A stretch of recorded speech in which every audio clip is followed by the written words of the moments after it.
Good morning. What a joy to be together today and to spend this time in worship with one another. You've just heard our passage for today from Philippians chapter 4.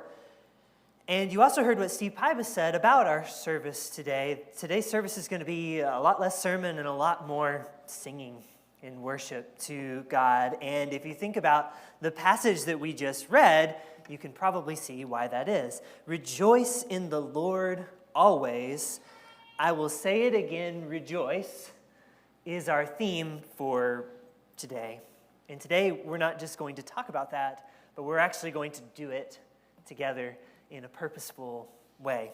But I do want to set our minds on what we're doing today and sort of set the tone for our ongoing time of worship this morning and why it matters so much. So if you got a Bible, you might want to actually turn and follow along in Luke chapter 17. Luke chapter 17. In the Gospel of Luke chapter 17, Jesus tells a miracle story. And it goes like this. Now, on his way to Jerusalem, Jesus traveled along the border between Samaria and Galilee, and as he was going into a village, 10 men who had leprosy met him.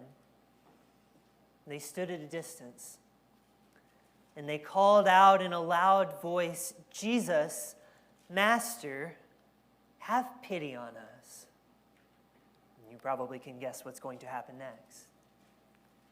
When he saw them, Jesus said, "Go show yourselves to the priest," and as they went, they were cleansed. Some of you may also know what's going to happen even after that with these 10 lepers.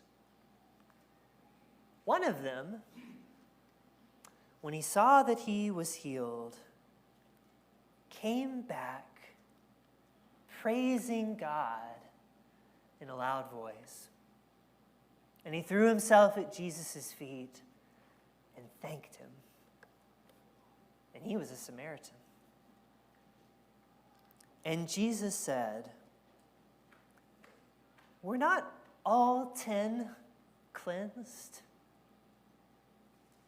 Where are the other 9? And in my experience, it's very easy for us to be critical of the other 9. But have you thought about this?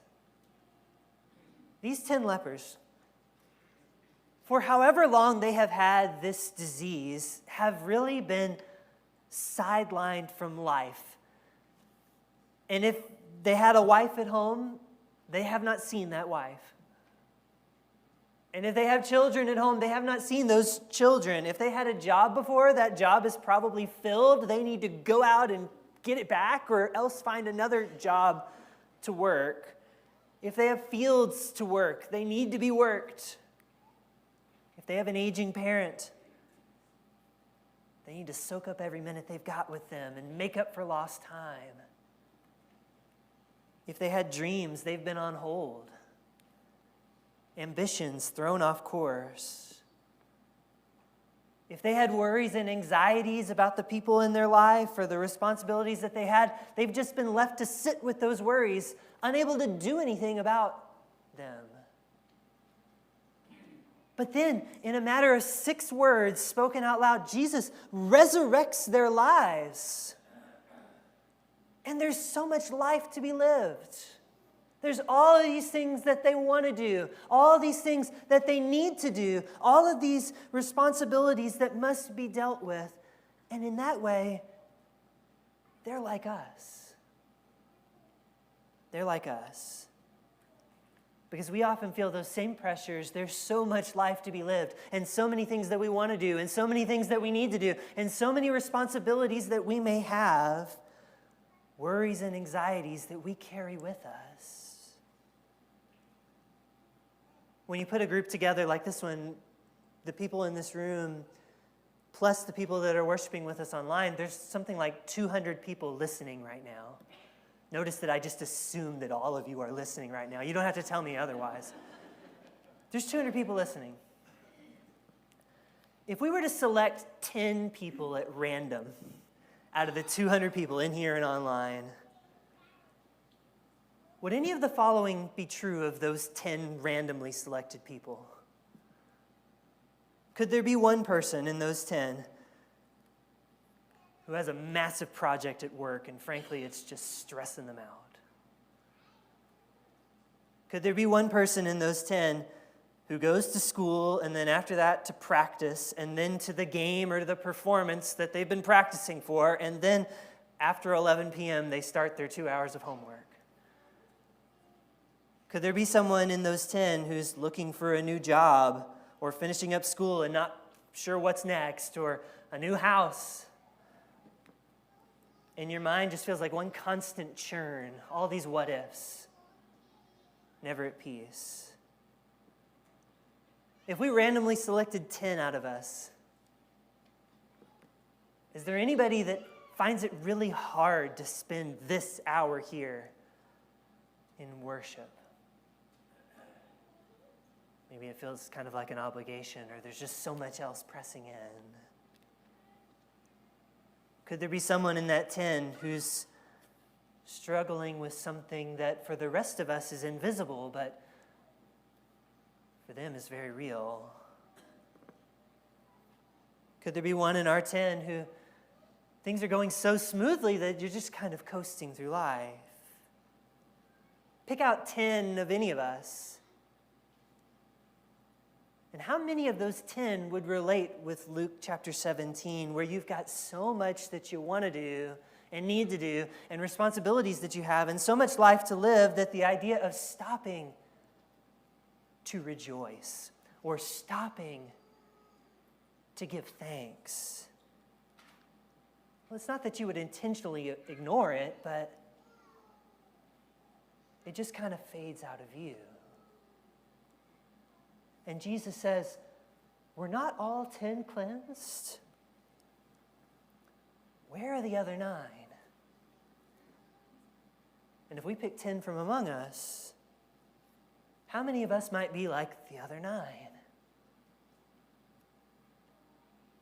But our passage today from Philippians invites us to be the one out of 10. And we hear that invitation in this passage through words like always, as in rejoice in the Lord always. We hear that invitation to be the one out of 10 through words like anything and in every situation, as in these are the things you can pray about, anything. And here's when you should do it, in every situation.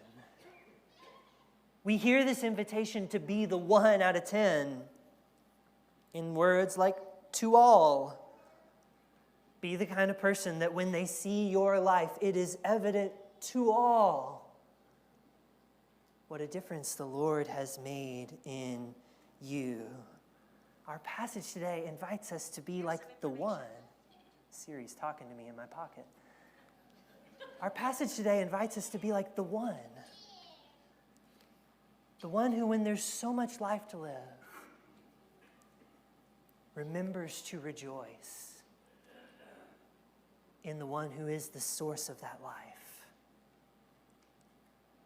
So today, as we spend some time in song, and as we spend some time partaking of this meal that we take each Sunday that reminds us of the one who cleanses us and gives us life, today, let's all just for this moment, let's be the one who rejoices, and give thanks to the Lord.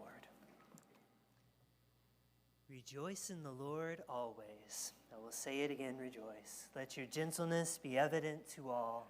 The Lord is near. Do not be anxious about anything, but in every situation, by prayer and petition, with thanksgiving, present your requests to God, and the peace of God, which transcends all understanding, will guard your hearts and your minds in Christ Jesus. It's been great to rejoice in the Lord with you this morning. I hope it's just what you needed. But I'll tell you two things that would be even greater still.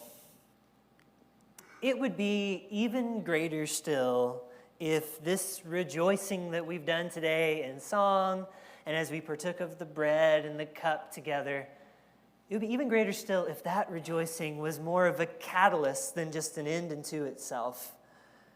It'd be great if that carried over into lunch today and into tonight and into tomorrow and into this next week. It'd be great if the words always and in every situation and to all were something that people saw in us tomorrow and the next day too.